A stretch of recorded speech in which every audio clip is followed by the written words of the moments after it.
जय हिंद दोस्तों। क्या आपने कभी सोचा है कि यह मानसून शब्द क्या है, यानी कि मानसून मतलब क्या होता है और भारत में यह किस रास्ते से आता है और यह मानसून कितने प्रकार का होता है और सबसे पहले कहाँ टकराता है और सबसे लास्ट में कहाँ टकराता है और सबसे ज़्यादा वर्षा मेघालय वाले क्षेत्र यानी कि मानिसराम में सबसे ज़्यादा वर्षा क्यों हो जाती है और सबसे कम वर्षा ऊपर वाले क्षेत्र यानी कि लेह लद्दाख में सबसे कम वर्षा क्यों होती है और यहाँ पर राजस्थान वाला क्षेत्र हमेशा सूखा ही क्यों रह जाता है, ठीक है, और सबसे पहले केरल में ही क्यों टकराता है।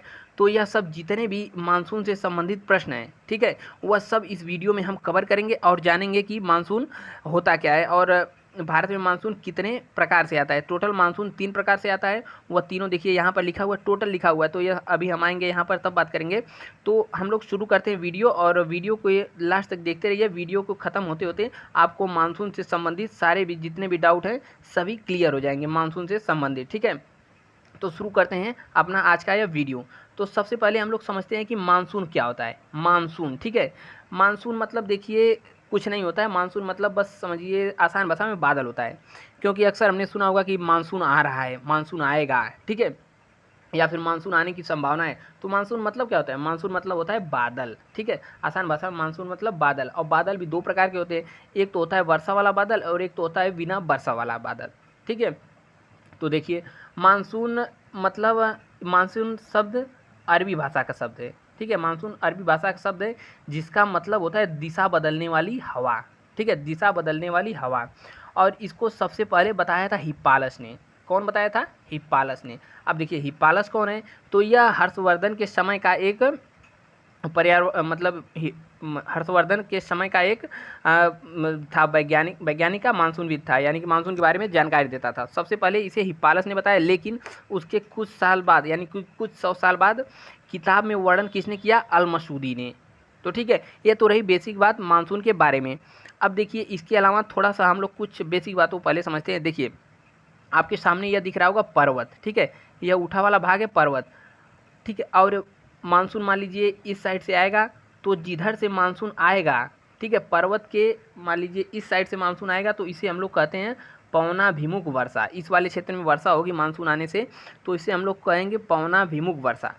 मानसून आने के बाद वर्षा क्यों होता है? देखिए मानसून से वर्षा नहीं होता है, मानसून जब कहीं टकराएगा तब वर्षा होगा, ठीक है। तो यह पर्वत है, मान लीजिए इधर से आके मानसून टकराया और इधर ही वर्षा हो जाएगी, तो इसे हम लोग कहेंगे पवनाभिमुख वर्षा। यह देखिए पर्वत से जब टकराता है तो लगभग 80% पानी इधर ही बरस जाता है। और पर्वत के दूसरी साइड, ठीक है, उस वाले एरिया को हम लोग कहते हैं वृष्टि छाया क्षेत्र।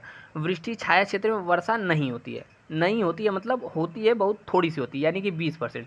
तो कई बार यह प्रश्न आएगा कि वृष्टि वाले छाया क्षेत्र में वर्षा नहीं होती है, तो नहीं होती है कहा जाएगा, लेकिन उसका मतलब होता है कि बहुत कम होती है, थोड़ी मात्रा में होती है।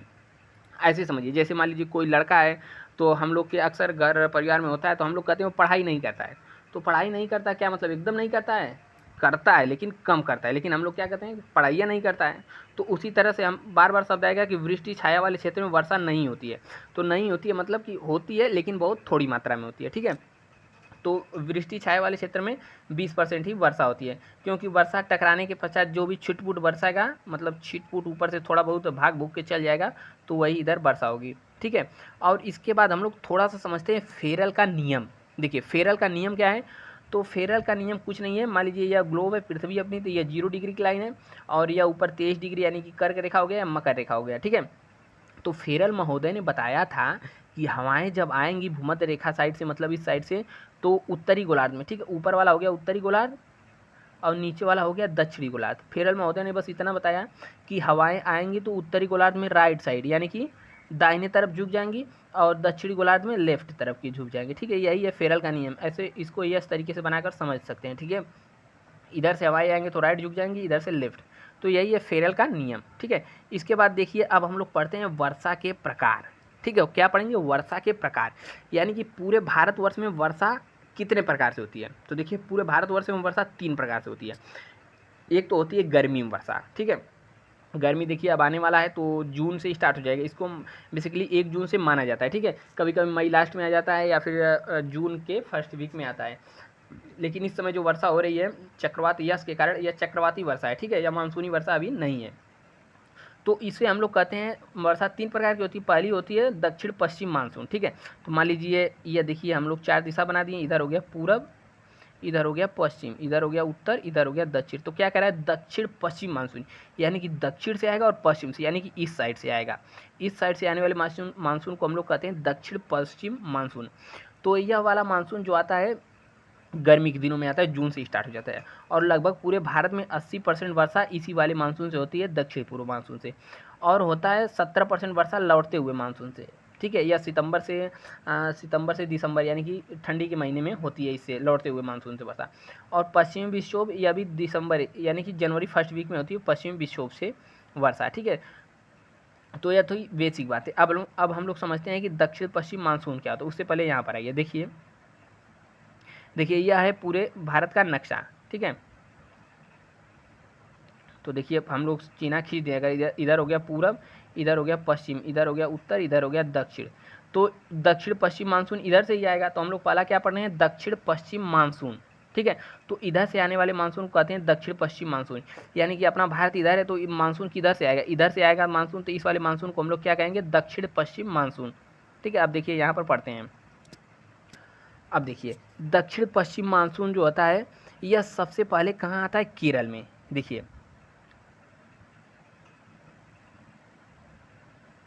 देखिए यहाँ पर है केरल, ये वाला राज्य।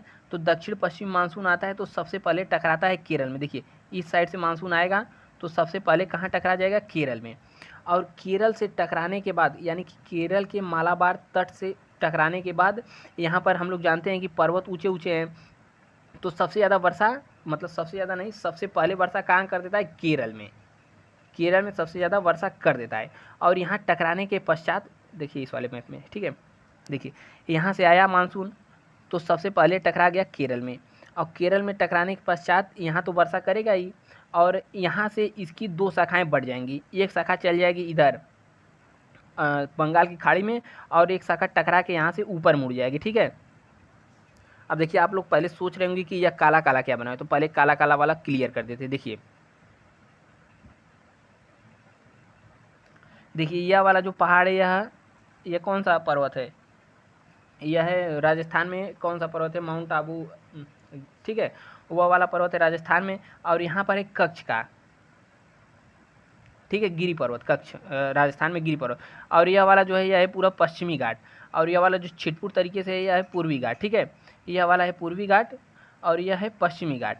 और देखिए यहाँ पर है विंध्याचल रेंज यानी कि विंध्याचल वाला पर्वत, और यहाँ पर है विंध्याचल के बाद नीचे सतपुड़ा पर्वत, ठीक है, सतपुड़ा पर्वत है। और यह वाला जो हम दिख रहा है यह है, इसे हम लोग कहते हैं हिमालय वाला भाग है, हिमालय का शिवालिक रेंज यानी हिमालय वाला रेंज है। और यहाँ पर दिख जाएगा हम लोग को, देखिए छत्तीसगढ़ में पठार पर्वत दिख जाएगा, और यहाँ पर पर्वत दिख जाएगा, ठीक है। ये कौन सा पर्वत है बताइए।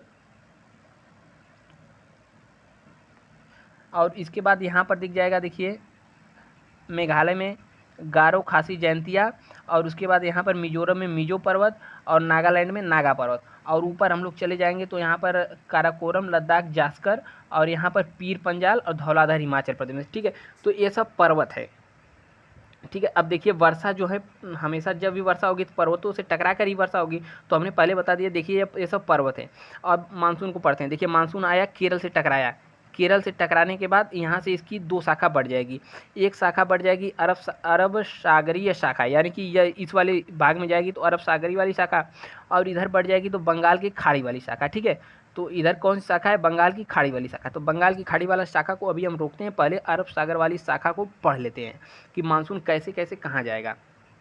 देखिए मानसून बेचारा आया और केरल के मालाबार तट से टकरा करके यहाँ पर ज़बरदस्त मूसलाधार वर्षा करता है। कहाँ पर, केरल में। और मूसलाधार वर्षा के कारण केरल की जो मिट्टी है, देखिए मान लीजिए केरल की जो मिट्टी है उसकी जो छोटे छोटे कण होते हैं वह मिट्टी नीचे चले जाते हैं। इसको इस प्रकार से समझिए, उदाहरण से मान लीजिए कोई बाल्टी या गमले में ले लीजिए आप मिट्टी, ठीक है, और ऊपर से खूब हरा रहा है कि यानी कि खूब तेज़ी से पानी गिराइए, तेज़ी से इसमें मूसलाधार वर्षा कराइए, तो आप लोग देखेंगे कि इसमें छोटे छोटे जो मिट्टी के मोटे मोटे कण हैं ऊपर ही रह जाएंगे, और मिट्टी का जो छोटा छोटा कण है वह आ जाएगा इसके पेदी में, यानी नीचे वाले भाग में आ जाएगा छोटा छोटा कण, और ऊपर वाले भाग में बड़ा बड़ा कण हो जाएगा। तो इस क्रिया को हम लोग कहते हैं लिंचिंग, क्या कहते हैं, लीचिंग क्रिया कहते हैं। तो सबसे ज़्यादा कहाँ पर होती है, केरल में, ठीक है। केरल में सबसे ज़्यादा लीचिंग की प्रक्रिया होती है। इसमें मिट्टी के छोटे छोटे कण नीचे चले जाते हैं और मिट्टी का मोटा मोटा कण जो रहता है ऊपर ही रह जाता है। इस प्रोसेस से बनी मिट्टी को हम लोग लेटराइट मिट्टी कहते हैं, ठीक है, लेटराइट मिट्टी यानी कि लेटराइट मिट्टी कहते हैं। अब लेटराइट मिट्टी में देखिए क्या क्या बढ़िया होता है। एक तो चाय की फसल बढ़िया होगी, बागान की फसल बढ़िया होगी, काजू होगा, बादाम, मसाला।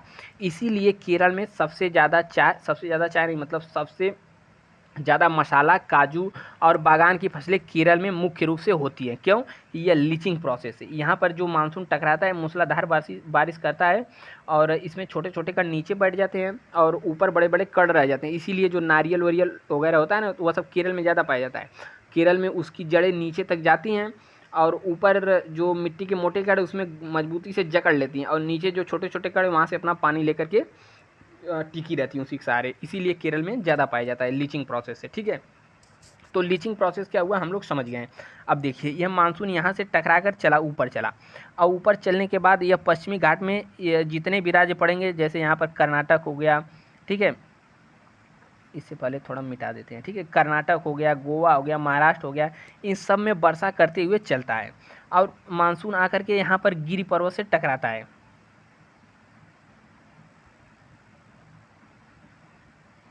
देखिए मानसून आया और मानसून आने के पश्चात केरल से टकराने के बाद यहाँ पर गिरि पर्वत में टकराएगा, यहाँ पर गुजरात वाले क्षेत्र में। और यहाँ टकराने के पश्चात यहाँ से 3 शाखा में बढ़ जाएगा मानसून। एक चल जाएगा इधर पाकिस्तान साइड वाले में, ठीक है, और एक आ जाएगा इसमें, देखिए यह चिन्ह देख रहे हैं ना, नर्मदा घाटी में चल जाएगा।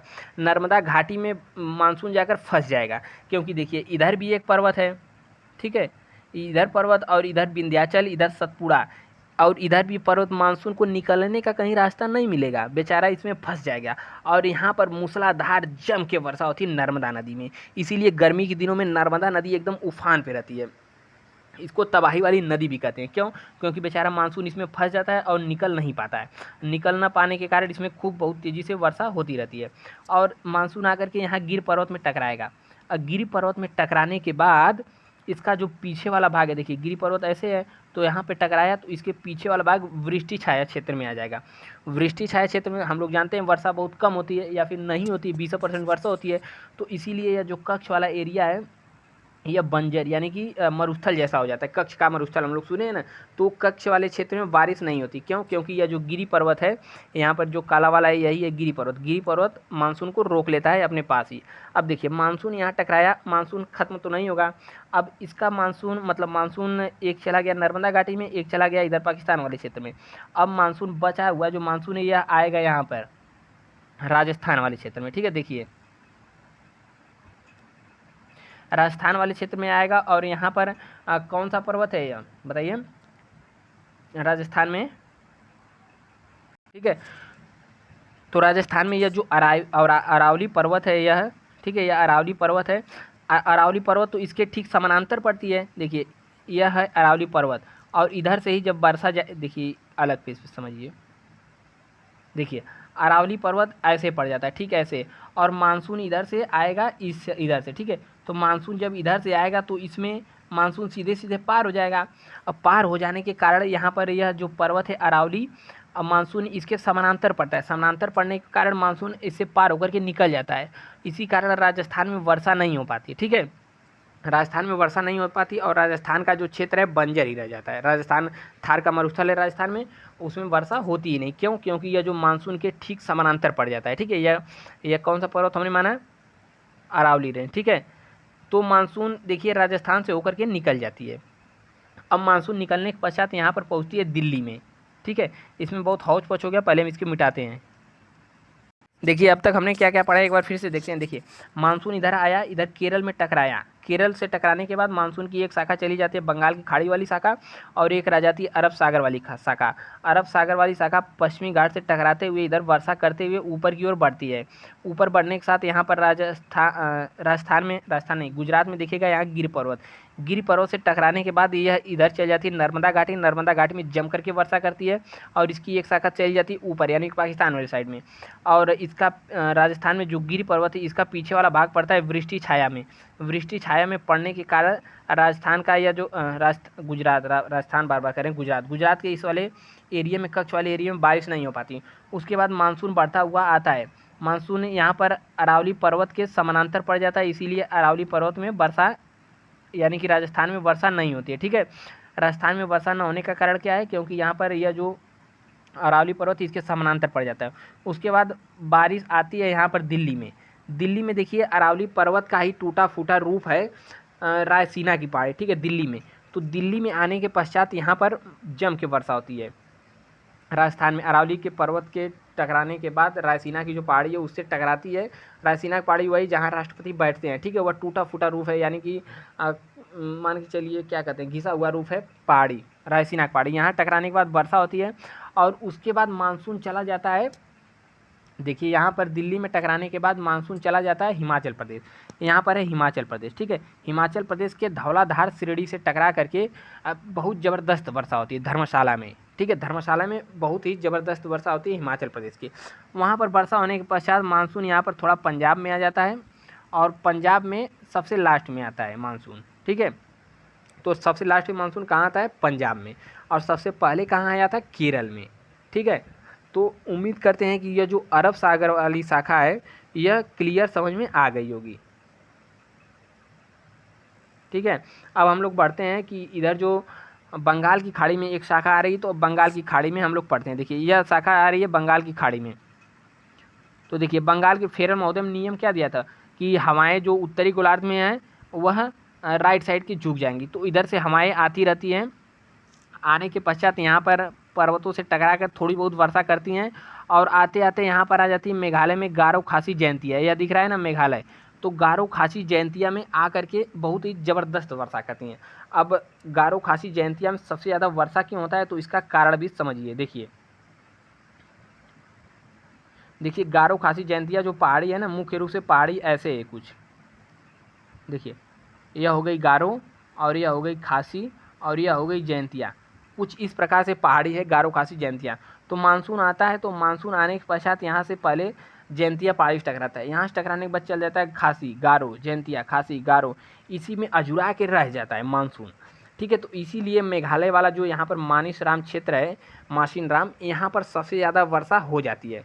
तो अब समझ में आया कि सबसे ज़्यादा वर्षा मेघालय में क्यों होती है, क्योंकि जो मानसून आता है तो गारो खासी जयंतिया का पहाड़ी कुछ त्रिभुज इस तरह से है और यहीं पर मानसून फंस करके अपना सारा पानी गिरा देता है और इसका पानी जो भी बचता है वो ऊपर वाले क्षेत्र में चल जाता है। मिकिर की पहाड़ियाँ हो गई अरुणाचल प्रदेश में। ठीक है, वहाँ पर बरसता है कुछ। अब उसके बाद देखिए यहाँ पर मानसून सब, अब तो पता चल गया सबसे ज़्यादा वर्षा मेघालय में क्यों होती है। उसके बाद देखिए मानसून टकराता है यहाँ से जयंतिया पहाड़ी टकराने के पश्चात और यहाँ पर एक पर्वत है, इस पर्वत का क्या नाम है बताइए जल्दी, राजमहल की पहाड़ियाँ। ठीक है, यहाँ पे राजमहल की पहाड़ियाँ से टकराने के पश्चात मानसून थोड़ा सा मुड़ जाता है उत्तर प्रदेश वाले साइड में, यानी यूपी बिहार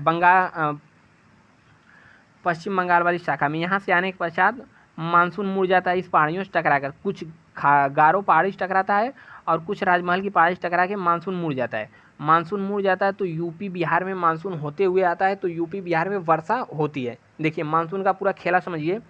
मानसून सबसे पहले कहाँ पर आया, एक इसकी शाखा आई अरब सागर वाले भाग में इधर और दूसरी शाखा आई इधर। इधर आने के पश्चात यहाँ से राजमहल की पहाड़ियाँ और गारो की पहाड़ियाँ से टकरा करके मानसून चला गया यूपी और बिहार वाले क्षेत्र में। और इधर बारिश होते होते, ठीक है, इस मानसून से इस साइड बारिश होते होते आ जाता है फिर दिल्ली में, और दिल्ली में फिर मानसून टकरा जाता है। तो देखिए इधर एक अरब सागर वाली शाखा, इधर से भी जाकर मानसून दिल्ली में टकराया और इधर बंगाल की खाड़ी वाली शाखा, इधर से भी जाकर के मानसून दिल्ली में टकराया। तो दिल्ली में दोनों ओर से मानसून जाकर के मिल जाते हैं। ठीक है, दिल्ली में जो है दोनों ओर से मानसून जाकर मिल जाते हैं, इसीलिए दिल्ली में पूरा चाँप की वर्षा होती है। हम लोग अक्सर सुनते हो कि दिल्ली एनसीआर क्षेत्र में भारी वर्षा हुई, क्यों, क्योंकि हमने बता दिया। देखिए इधर से भी मानसून पहुंचा दिल्ली में और इधर से भी दिल्ली में, अब दोनों ओर से टकराएगा तो दिल्ली बेचारी क्या करेगी, दिल्ली में हो जाता है बहुत चाँप के, मतलब पूरा झकझोर झमाझम वर्षा। तो दिल्ली एनसीआर क्षेत्र में वर्षा क्यों होती है समझ में आ गया। देखिए अब वर्षा पहुंच चुकी है दिल्ली, और दिल्ली के बाद यहाँ पर पंजाब में सबसे लास्ट में वर्षा होती है। तो यह तो हो चुका 80% वाला मानसून। हमने देखिए यहाँ पर हमने क्या पढ़ा, मानसून 80% दक्षिण पश्चिम मानसून से होता है। तो 80% वर्षा हमने करा दिया दक्षिण पश्चिम मानसून से। अब बारी है लौटते हुए मानसून की। अब देखिए मानसून पहुँचने के बाद मानसून लौटेगा ही। देखिए अब कोई भी जाए, अगर आप विद्यालय जाते हैं तो विद्यालय से लौटेंगे ही, तो मानसून जाता है तो अब मानसून को भी लौटना पड़ेगा। अब क्यों लौटता है, तो लौटने का कारण भी समझिए। देखिए ठीक है, तो इस तरह हमने पढ़ लिया कि 80% वर्षा भारत में कैसे होती है। अब जो बची 20% वर्षा, अब 20% वर्षा को हम इस वीडियो में अगर पढ़ेंगे तो यह हो जाएगा काफ़ी लंबा। तो यह जो 17% लौटते हुए मानसून से वर्षा है और 3% पश्चिम विक्षोभ से वर्षा है, इसे हम लोग पढ़ेंगे नेक्स्ट वाले पार्ट में। ठीक है, इसका एक पार्ट आएगा पार्ट 2, उस वाले भाग में हम लोग यह दोनों वर्षा पढ़ लेंगे। तो इस तरीके से हमारा पूरा मानसून समाप्त हो जाएगा। तो इस वीडियो में इतना ही, मिलते हैं अगले वीडियो में, तब तक के लिए जय हिंद। ठीक है, और वीडियो यदि पसंद आया तो दोस्तों के पास शेयर भी किया करें। ठीक है, तो हम लोग मिलते हैं नेक्स्ट वीडियो में और उसमें पढ़ेंगे बाकी की वर्षा। ठीक है, तो मिलते हैं अगले वीडियो में, तब तक के लिए जय हिंद।